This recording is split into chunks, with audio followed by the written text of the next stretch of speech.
Hi, Dr. Mark for Natural Health. Hope you're having a great day. Welcome to our health shop tonight. We are talking this month now about brain health and back to school things. And tonight we're talking about learning health, what we can do to help the body to learn better. So we're going to go through some fun things about that. I'm Dr. Mark, of course, and we're here at Natural Health Nutrition and Chiropractic Center, and been here for going on 40 years. So a lot of information we've been through, a lot of information we've learned, and a lot of fun things to talk about. So tonight we're going to talk about, again, learning health. This little picture here is looking at what we call leaky gut. And that's important for what we're going to talk about here with the GAPS, gastrointestinal psychological syndrome, the diet that goes along with that, and how that has a lot to do with brain. Now, the gut and brain have a big connection, so getting the gut to work correctly is a big thing for us. One of the big things we work at, people come into our office, on the nutritional side, we're working on detox and then digestion. Those two things have to be working correctly for even just to get into working on like pancreas, whatever else we want to work on. So it's important that we handle these problems first, like leaky gut, and get the body working correctly so they can absorb nutrition. A big problem people have out there, a big problem that even medics look at, is they just give people things or tell people to take this vitamin C and expect it to just go in there and do what it's supposed to do and all that kind of thing, without really getting good information and understanding of how that's going to work. Whatever you put in your mouth does not automatically go to the body. It has to go through the gut, the different things, and then not pick up and not have chemicals with it and all the kind of other problems that go along. So the idea for us, again, is to get this inflammation out of the gut that works correctly so the body can get rid of the toxins and things, but absorb the foods and things that are going on in there. And of course, we have to deal with these toxins, with microorganisms. We should be listed on the little COVID thing here almost, so toxin, gluten, all kind of other bugs and stuff. So we got to keep those out, but keep the good foods coming in and absorbing correctly. So it's important to understand that. The gut and psychological syndrome done by Dr. Natasha Campbell McBride, her son had autism from issues, and so learning disabilities and mental disorders, psychiatric disorders, immune disorders, digestive problems. So using the gut nutritional program is a way to help patients with that. And we do this in a different way. We start with working kind of a simpler method, and then if people just continue to have problems, we'll work into this GAPS work. So your gut literally serves as your second brain. So again, a big connection between the gut and the brain. It produces more of the neurotransmitter serotonin, known to have a beneficial influence on your mood than your brain does. So really important that the gut is working correctly. The challenge is to identify strategies to optimize that bacterial population. The good bacteria are the probiotics that are in the gut at all times. Now, the reason that is so important, people don't catch that point either, is every time you take antibiotics, you kill off at least some, if not all, of the gut bacteria. So when that happens, every time you take an antibiotic, you may need to do that. A lot of times it's overprescribed and just prescribed for no reason. So for instance, you go to the MD right now and you got COVID, which is a virus, they're going to give you antibiotics, which doesn't help the virus at all and kills off your intestinal flora. And so that makes it really kind of worse. So it's important to realize that antibiotics kill bacteria, which is a lot of what goes on in the gut, a lot of good bacteria. There's actually a lot of good yeast in there too, and there actually is a lot of good viruses in the body. So interesting things there. But anyway, that you can live in a beneficial symbiotic relationship where they nourish you and help you fight disease and optimize your health. So it's important that the probiotics are working correctly. So as part of that, our digestive system is lined by very specialized cells, which are called enterocytes. These little cells only live for a few days. Now that's kind of good news in that they only live for a short time, so the body can repair the gut fairly easily. But you've got to get the barriers and the problems away from it so that it can do that. They live for only 2 or 3 days, then they die, get shed off, and get replaced by new healthy enterocytes. The cell regeneration process in your gut lining is a very active process, which again is good news, because even if you've eaten something bad one day, 3 days, the body can repair the gut unless you keep damaging it all the time. So that's important to find out how to help with that. Now, that's what we're going to find here. And to get into some of the other parts of what foods really help that. So we have a real chance to heal and seal our damaged gut lining thanks to this wonderful process of cell regeneration. But here's the catch. In order for your body to give birth to healthy, functioning baby enterocytes, it needs two factors. It needs building blocks for them because they're made out of certain nutrients. Second, it needs the whole process to be orchestrated by the beneficial microbes in your digestive system, by the beneficial healthy gut flora. So you have to have the good nutrients there to do that, and you have to have good bacteria, not the bad stuff there causing trouble, and not using antibiotics and things that a lot of times are in some of the foods we eat anyway.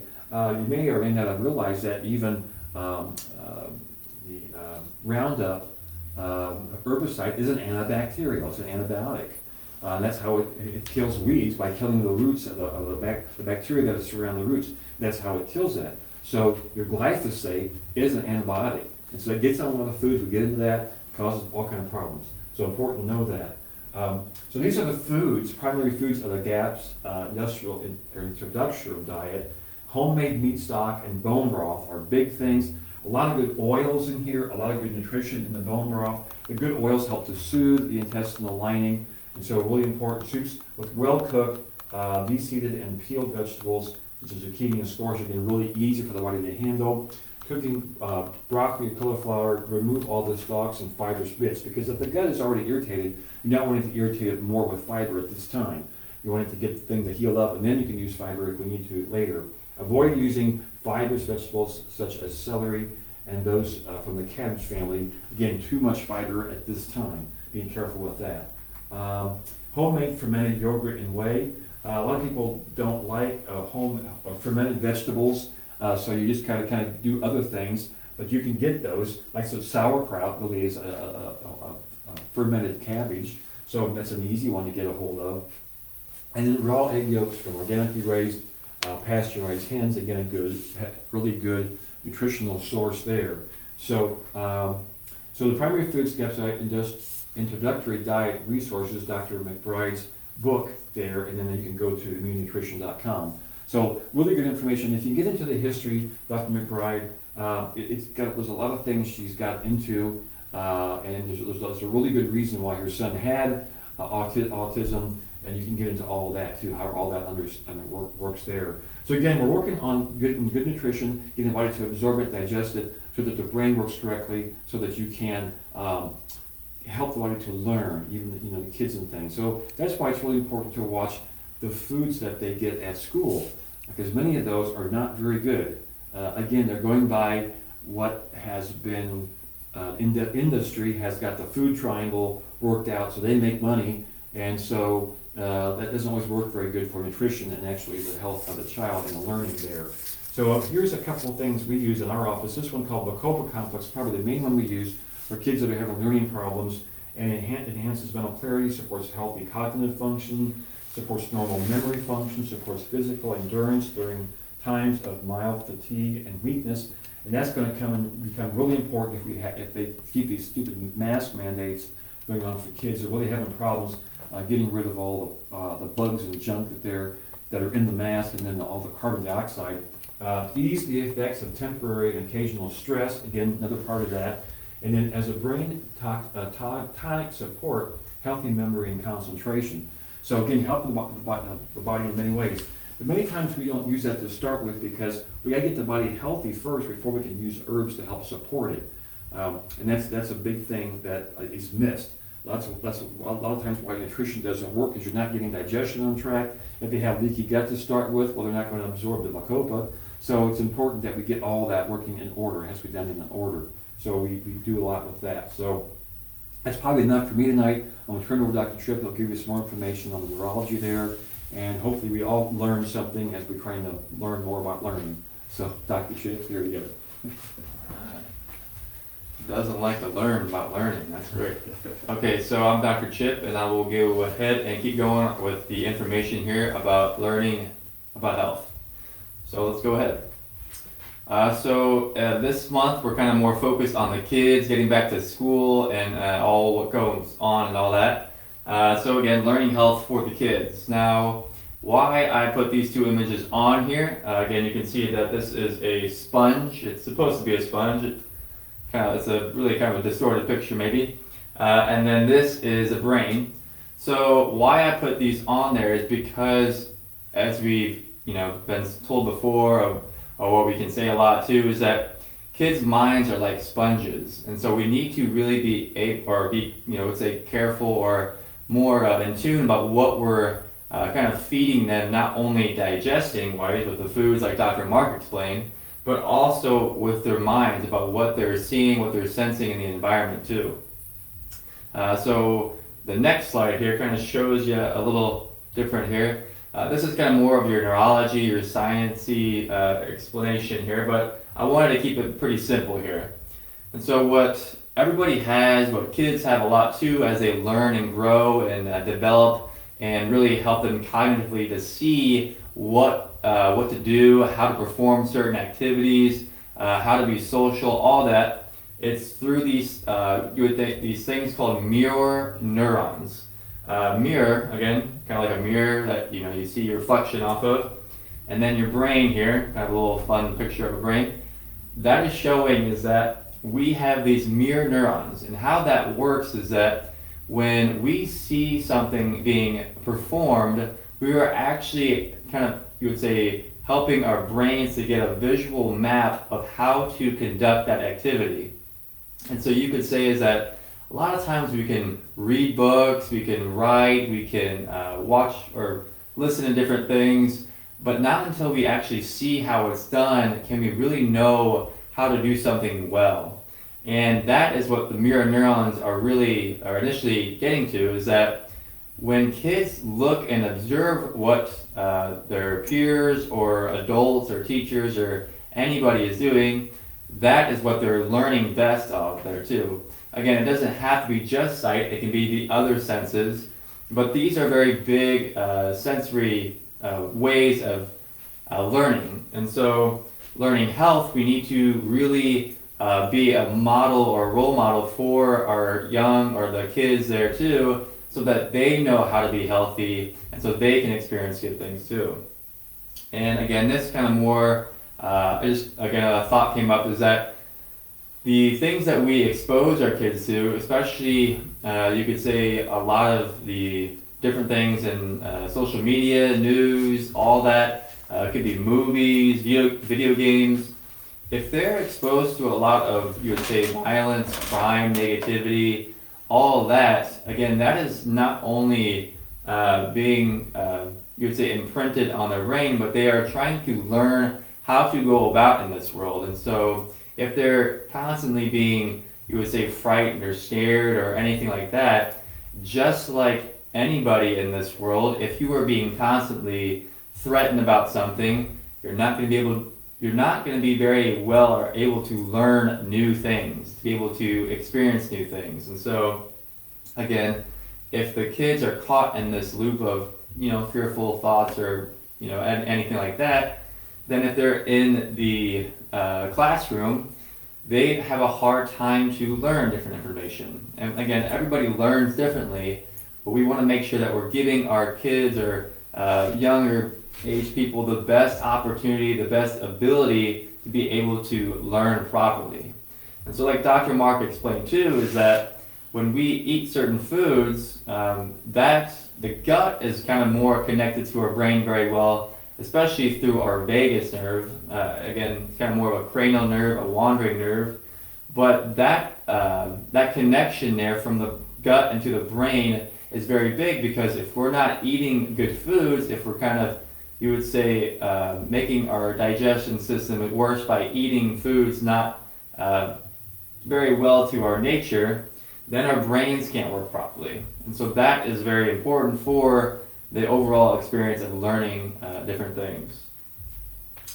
And so to kind of keep it simple here, learning about health, there's 3 different categories that we can kind of talk about.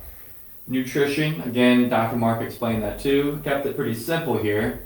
But blood sugar levels is a big one, to where if we're not able, if say adults are not able to moderate their blood sugar levels, then how do you expect kids to moderate their blood sugar levels in a way to where that helps them to learn properly in the classroom? You would say is if our blood sugar levels are going up and down, if we're going from tired to excited or anything like that, we're not able to regulate that well. And again, there's no way that we're going to be able to sit still and focus on things. And then natural foods versus processed foods. Again, when we're eating more natural foods found in the environment, that is what our bodies have been, you would say, exposed to for thousands of years, and they're able to process that very well. But processed foods, again, it's taking out of context. It takes a lot of the minerals away, a lot of the enzymes, everything that our bodies use to digest that properly, and that puts a lot of stress on our gut. So that can cause some issues with, you say, the gut and brain connection there too. The physical, again, you can see here, movement allows proper circulation of nutrients. And again, if we're not able to get those nutrients flowing, get the what we've digested in our gut to more of the body parts, the brain, everything like that, then that's not very good for our overall health and well-being and ability to learn. And again, healthy body, healthy mind. You would say is that our brain and our body are very well connected, and that if we're too sedentary or we're not not able to rest, then that causes for our brain. We could be overexcited to where if we didn't move enough, then we're not going to be able to sleep very well that night. Or if we move too much, then we're getting exhausted and we can't think properly. And then mental, emotional here, breathe and relax. Again, a lot of times if you can just help people understand or help the kids understand, is just sometimes everybody gets a little irritated or upset about things, and that is not the best way to reason at that moment. When you're able to calm and breathe and relax, again, this has been something that we've kind of lost for a long time, that when we're able to do that well, then we can get back into a state to where we can reason out certain problems that we might be facing or certain things that we just want to get off our chest. And then encourage what they want to do, explore and create. And so when we're able to give kids more opportunities to grow, to learn, to explore, to create, you would say, we're helping them to realize something that they've been kind of wanting to do for a while. Every kid is different, so if we are forcing kids to do one thing or the other, then again, that's not really in their nature. Some kids or some people need to kind of develop or learn in different ways by experience what they really want to do. And so again, encouraging people have different passions and all that, encourage that to help them to see the more of the bigger picture there, and to really help them to do what they love to do, and that'll help their overall health there too.